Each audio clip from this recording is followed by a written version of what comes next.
그 자주장사 루디아라는 분으로 유명한 교회가 바로 두아디라 교회입니다. 이 두아디라 교회는 굉장히 많이 계속해서 나오지만 그 7개 교회가 아주 똑같이 굉장히 좋은 발전된 도시에 있는 이제 교회들입니다. 그런데 이제 이 교회가 아주 처음에는 좋은 그런 칭찬받을 만한 사랑을 가지고 있는 그런 교회였지만 사랑이 지나쳐서 이세벨과 같은 그 악한 이제 지도자들을 용납하고 그 일로 인해서 점점 음행에 빠지고 또 우상 숭배에 빠지게 돼서 처음에는 사랑으로 굉장히 좋은 교회였지만 점점 더 교회는 그 사랑이라는 미명 아래 죄를 덮어주고 용납하게 되어서 나중에는 힘을 잃어버리는 그런 교회가 되어져 버렸습니다.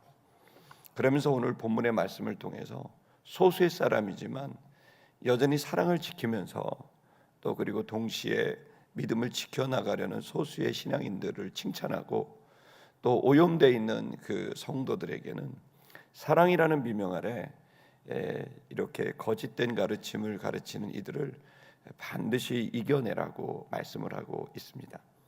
이 마지막 시대의 교회는 분별의 시대의 교회입니다. 교회 안에, 교회 밖은 말할 것도 없지만 교회 안에도 버젓이 공식적인 교단의 공식적인 목사들이지만 정말 예를 든다면 우리가 차별법으로 지금 고민하고 있는데 저희 교단에도 보수 교단인 저희 성결교회 안에도 동성애자들을 축복하고 동성애를 용납하고 그것은 하나의 중독이고 그들은 우리가 돌봐줘야 될 사람이라고 이야기를 하는 사랑이라는 명목 아래 그렇게 그들을 축복하는 목회자들도 있습니다. 그러나 오늘 이 두아디라 교회를 말씀을 보면서 우리가 사랑은 하지만 그 사랑이 다른 사람에게 피해가 되거나 교회의 순결성, 성결성을 훼손하는 일이 있다고 한다면 여러분 그 부분에 대한 분명한 분별이 필요하고 단호한 태도가 필요한 줄로 믿습니다. 이 말씀을 통해 그 진리를 좀 깨닫는 시간 되기를 축복합니다. 먼저 이 두아디라 교회를 향하여서 주님께서 주시는 것은 분명히 아주 불꽃 같은 눈으로, 주석 같은 눈으로 분명하게 우리를 지켜보고 계시다고 말씀하고 있습니다. 2장 18절의 말씀을 다 같이 봉독하도록 하겠습니다. 읽겠습니다. 시작. 두아디라 교회 사자에게 편지하라. 그 눈이 불꽃 같고 그 발이 빛난 주석과 같은 하나님의 아들이 이르시되라고 말합니다. 그 눈이 불꽃 같고 그리고 빛난 주석 같다라고 하는 것입니다. 이 불꽃 같다, 주석 같다 이 말은 아주 단호한, 아주 분명한 불꽃이 비치게 되면 여러분 우리가 볼 수 있는 거 아니겠습니까? 그리고 또 주석 같다는 것은 흔들리지 않은 단단함을 말합니다. 주님은 무한한 사랑과 은혜와 자비의 주님이시지만 주님의 입장에서는 용납하지 아니하는 죄는 명확하게 용납할 수가 없는 것입니다. 그래서 주님의 아들 예수 그리스도는 모든 이들에 대한 은혜와 자비를 베풀지만 그러나 주님에게는 명확한 하나님 나라에는 명확한 하나님의 의가 있다는 겁니다. 예수님은 우리에게 먼저 그분의 나라와 그분의 의를 구하라 그랬습니다. 그분의 의는 깜깜한 밤에 불꽃 같고 그리고 그 어떤 것에도 손상되지 않은 주석과 같은 분명한 기준이 주님이 가지고 계신 의라는 사실을 저와 여러분이 믿게 되기를 축복합니다. 두아디라 교회도 에베소 교회도 서머나 교회도 지금까지 보셨지만 모든 교회가 교리적으로 또 그리고 도덕적으로 처음에는 신앙이 말씀이 손상되니까 그 다음에 도덕적인 부분이 손상되고 그 도덕적인 부분이 손상되니까 타인과의 윤리적인 부분이 손상되고 결국에는 모두가 다 아주 세상과 오염되고 타협돼버리는 그러한 불분명한 집단이 돼버리게 된 거예요. 그 처음 시작이 뭘까요? 불꽃 같고 주석 같은 주님의 말씀이 주님이 기준이 되어야만 교회는 교회다워질 수 있습니다.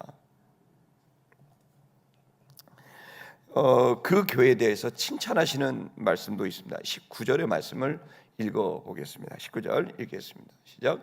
내가 네 사업과 사랑과 믿음과 섬김과 인내를 아노니 네 나중 행위가 처음 것보다 많도다.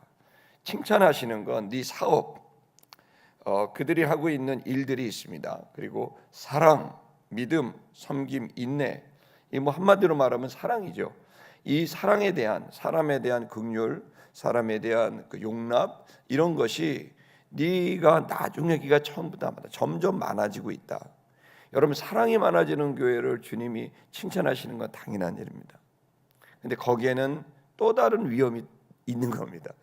우리가 무한의 사랑과 자비를 베푸는 것은 참 중요한 일이고 중요한 일입니다. 이 부분에 대해서 두아디라 교회는 분명히 칭찬을 받고 있습니다. 그러나 이 사랑이 우리에게 분별력이 없는 사랑이 오게 됐을 때 얼마나 큰 위험이 오는지를 그 다음 구절 20절에 보고 있습니다. 20절 읽겠습니다. 시작. 그러나 내가 책망할 일이 있노라. 장차 선지자라 하는 이 여자 이세벨을 네가 용납함이니 그가 내 종들을 가르쳐 꾀어 행음하게 하고 우상의 제물을 먹게 하는도다라고 합니다. 허용한 겁니다. 용납한 거죠. 두아디라 교회는 사랑으로 정말 좋은 교회였지만 이 처음에 사랑의 것이 이제는 용납하지 말아야 될 사랑을 하게 된 겁니다. 이건 사랑이 아니라 이것은 실수고 잘못인 거죠. 왜 이게 문제가 될까요? 이게 이세벨이 들어와서 사람들을 깨웠습니다. 교리적으로. 그 사람에게 가르칠 권위를 줬고 가르칠 기회를 줬어요. 그것 때문에 교회가 무너진 거예요. 가르쳐서는 안 되는 사람에게 가르칠 기회를 주니까 교회가, 사랑의 교회가 갑자기 다 무너져 버렸다는 거예요. 그리고 그가 꿰어서 사람들을 자기 생각으로 꿰었어요. 그리고 사람들을 행음하게 했어요. 그리고 우상을 먹게 했어요. 윤리와 도덕적으로 무너졌고 신앙적으로 무너지게 만든 거죠. 여러분, 우리는 사랑이라는 것에 있어서 하나의 기준이 필요합니다. 그건 뭐냐면 우리는 개인의 연약함과 개인의 잘못은 무한정 품어줘야 됩니다. 아멘입니까? 교회 안에는 부족하고 연약하고 심지어 이단도 올 수 있습니다. 그들의 한 사람 한 사람을 주님의 이름으로 품어야 됩니다. 아멘. 우리는 그들을 용납하고 무한히 그들을 사랑해 줘야 됩니다. 그런데 어느 순간이 되면 단호해져야 됩니다. 어느 순간일까요? 그건 그 사람이 다른 사람을 꿰거나 다른 사람에게 피해를 입히거나 다른 사람을 타락하게 만든다는 소식과 소문을 들을 땐 불꽃 같은 눈으로 주석 같은 태도로 그들을 대해야 됩니다. 한 사람 한 사람은 우리 모두 연약합니다. 그래서 우리는 무한히 주님이 우리를 품어주시고 사랑합니다. 그러나 계속해서 주님은 회개하고 나를 더 닮으라고 계속 요청하세요. 마찬가지로 우리는 누군가도 한 사람 한 사람을 품어줘야 되는 마음이 있어요. 그러나 이 사람이 다른 사람에게 악영향을 끼치게 되고 이 사람으로 인해서 다른 사람이 피해를 입게 된다면 그러면 교회는 불꽃 같은 눈으로 그리고 또 주석 같은 태도로 그를 살피고 그가 그런 일을 하지 못하도록 멈추도록 다가서고 그들을 치리할 줄 알아야 됩니다. 저는 목회를 36년 하면서 3명을 출교시킨 적이 있습니다. 교회 제가 이렇게 유약해 보여도 3명을 출교시켰어요. 그 중에 2명이 부목사님이었어요. 헌금을 착복하고 그리고 또 부적절한 행위를 하고, 여러분 제가 목회를 하면서 그런 일을 할 때 그 사람을 눈물로 호소했어요. 회개해야 된다. 교회 앞에 회개하면 출교는 안 시키겠다. 제가 뭘 잘못했냐? 갈 때까지 가시자고 이러는 거예요. 와, 정말 여러분, 그런데 정말 그 사람이 한 개인이고 후배고 그렇다면 끝까지 품었을 텐데 교회 안에서는 절대로 가르칠 수 있는 권위를 줄 수 없어요.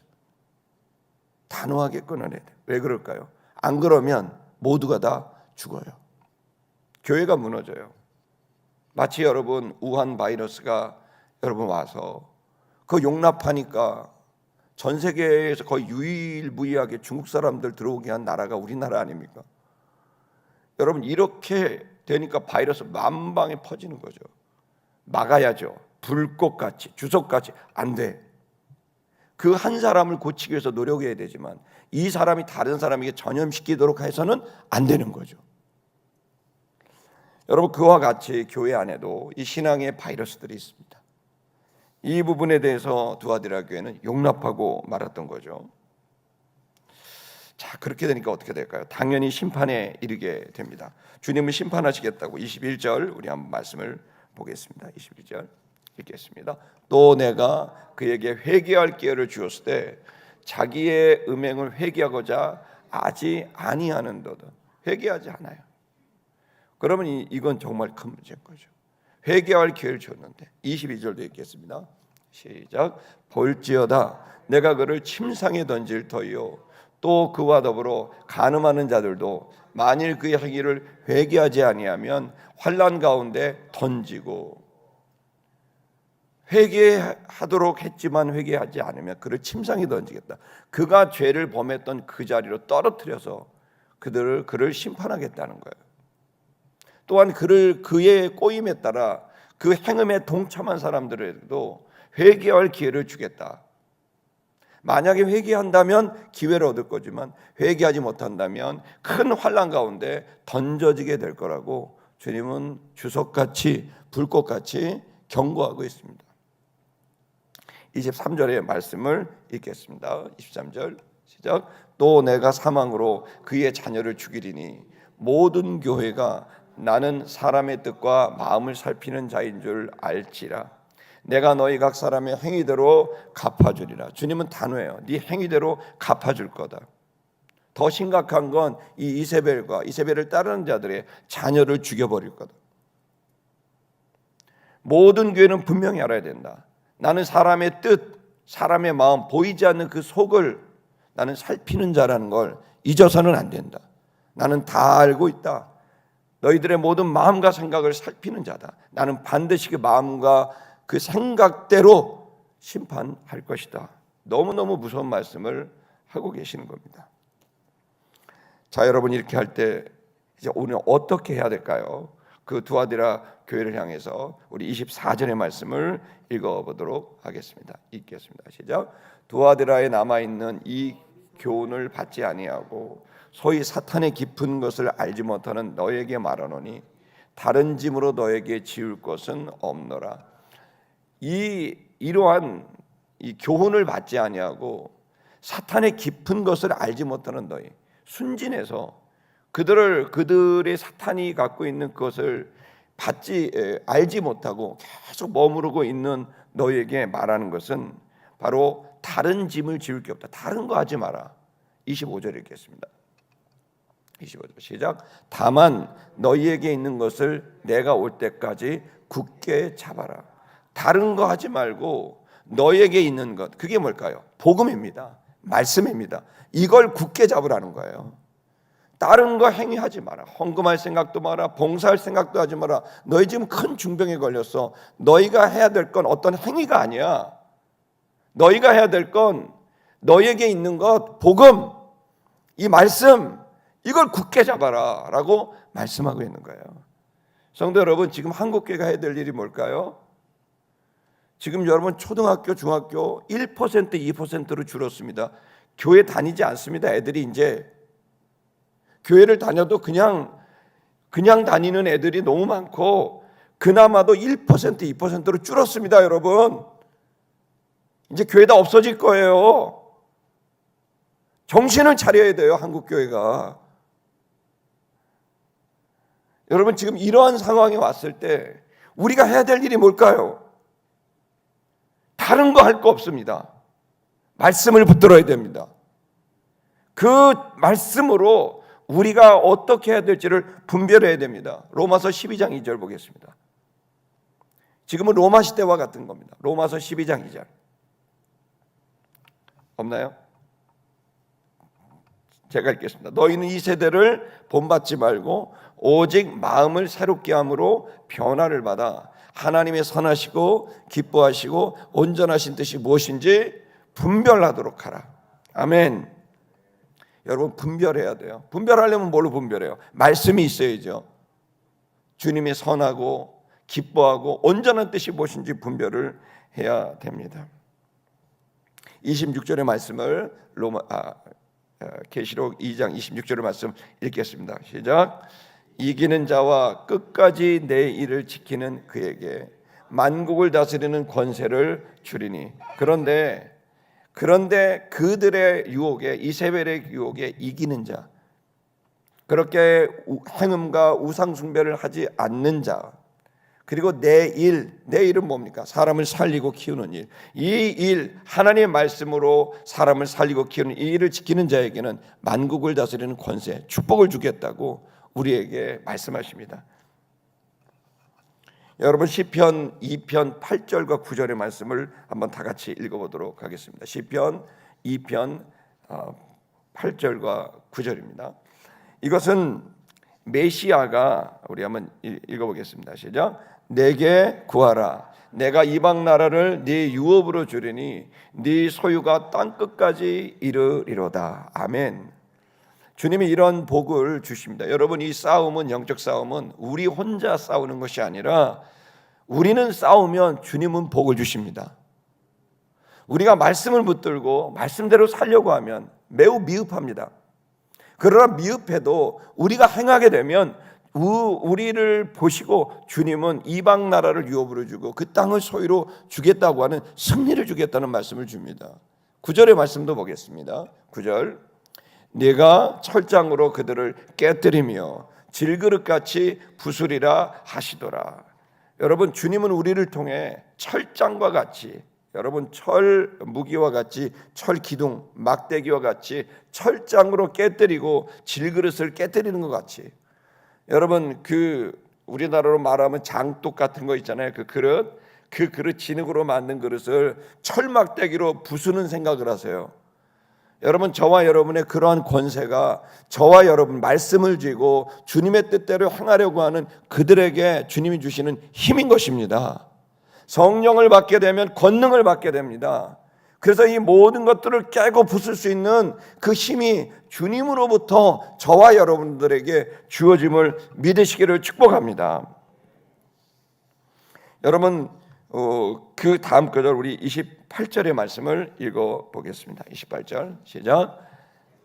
그가 철장을 가지고, 28절, 그가 철장을 가지고 그들을 다스려 질그릇 깨뜨리는 것 같이 하리라. 나도 내 아버지께 받은 것이 그러하니라. 시편의 말씀과 똑같이 그렇게 사랑을 가지고 있으면서도, 그러면서도 말씀에 단단히 서려고 하는 사람이 있다면, 그러면 내가 그 사람에게 쇠막대기를 주겠다는 거예요. 그 철장을 가지고 질그릇을 깨뜨리는 것 같이 그렇게 네가 승리할 수 있으니 네가 단호해져야 된다. 그 사람들의 반발과 그 사람들의 어떤 유혹에 흔들리지 말고 네가 분명하게 불꽃같이 주석같이 하나님의 말씀, 내 말을 붙들고 분별하며 싸워야 된다. 그러면 반드시 이기게 된다. 여러분, 이 말씀을 여러분이 분명히 붙들게 되길 축복합니다. 28절 말씀 보겠습니다. 28절 시작. 내가 또 그에게 새벽별을 주리라. 아멘. 이 새벽별은 무엇입니까? 성경에는 네 가지가 새벽별에 대한 의미가 나오는데요, 이 분명히 새벽별이 어떤 것인지, 그것은 부활의 말씀, 부활의 능력이 있다는 것을 말씀하기도 하고, 그리고 그것은 승리를 말하는 것이기도 하고, 그것은 성도들의 영광을 나타내는 것이기도 하고, 그것은 새벽별은 바로 그리스도 예수를 나타내기도 합니다. 그래서 이 계명성은 이사야 14장 12절에도 이 말씀이 나오는데요, 한번 볼까요? 이사야 14장 12절의 말씀, 다니엘서 12장 3절 두 개의 말씀을 한번 보겠습니다. 새벽별이 무엇인지 읽겠습니다. 너 아침의 아들 계명성이요, 어찌 그 하늘에서 떨어졌으며 그 열국은 엎은 자요, 어찌 그리 땅에 찍혔는고 라고 있습니다. 이것은 계명성이 떨어지는 겁니다. 계명, 여러분, 새벽별이라고 하는 건 끝까지 남아있는 별입니다. 그 끝까지 남아있는 이 새벽별은, 그것은 우리가 흔히 말하는 이 계명성입니다. 이 계명성이 어떻게 돼요? 떨어지게 된다.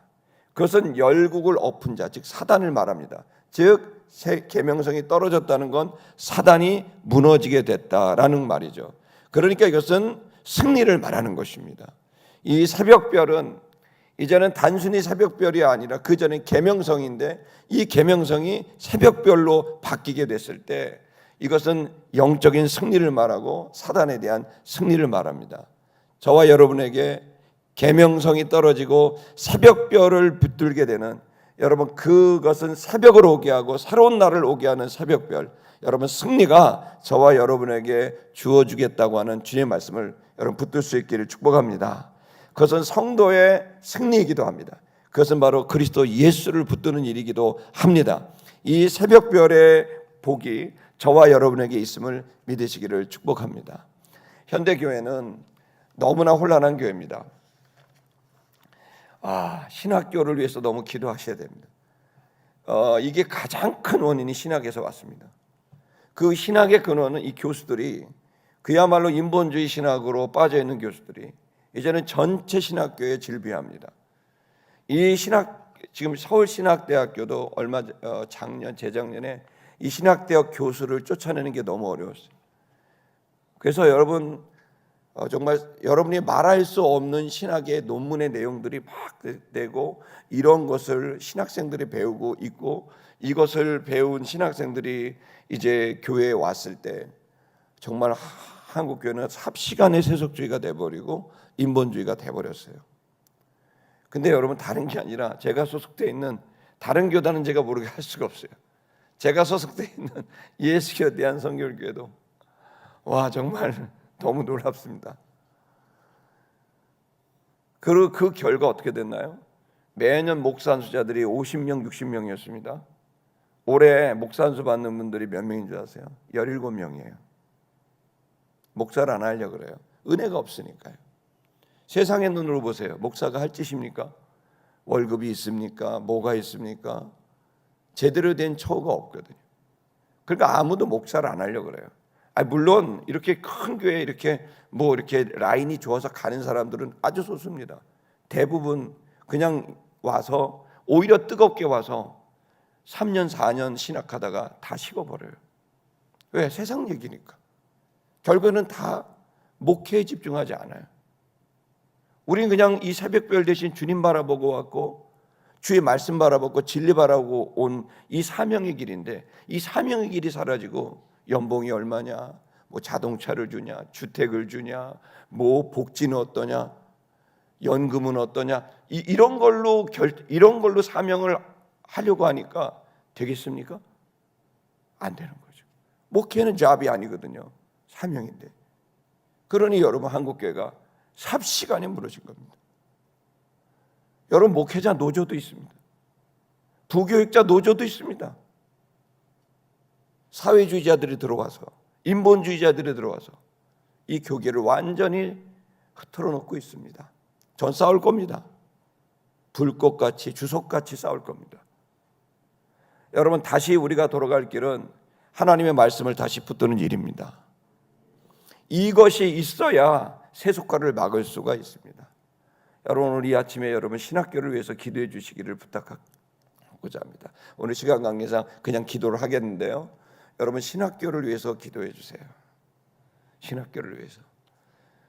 여러분 이제 신대원이 3년이었는데 2년으로 준답니다. 사람이 하도 안 와서. 충격적입니다. 신학교가 왜 이렇게 등록금이 비쌉니까? 저 다닐 때 50만 원, 60만 원이었습니다. 지금 여러분 400만 원, 300만 원, 신학생이 무슨 돈이 있습니까? 사명 받은 사람이 목사 안수 받는데 왜 돈을 냅니까? 목사 안수 와서 그 거마비, 선물비 수백만 원을 왜 목사 안수자들이 냅니까? 여러분 지금 너무너무 고통스럽습니다. 지금 우리가 한국교회가 다시 말씀으로 돌아가서 여러분 정말 주님 앞에 설 수 있는 그 첫 번째는 저는 신학교가 다시 말씀으로 돌아가는 그러한 회개가 있어야 될 것 같습니다. 그래야 주일학교 살릴 종들도 나오고 중고등학교 살릴 종들도 나오고 청년 살릴 종들도 나오고 여러분 노인들도 섬길 종들이 나오지 않겠습니까? 여러분 신학교가 다시 살아야 됩니다. 여러분 기도해 주시기를 드리겠습니다.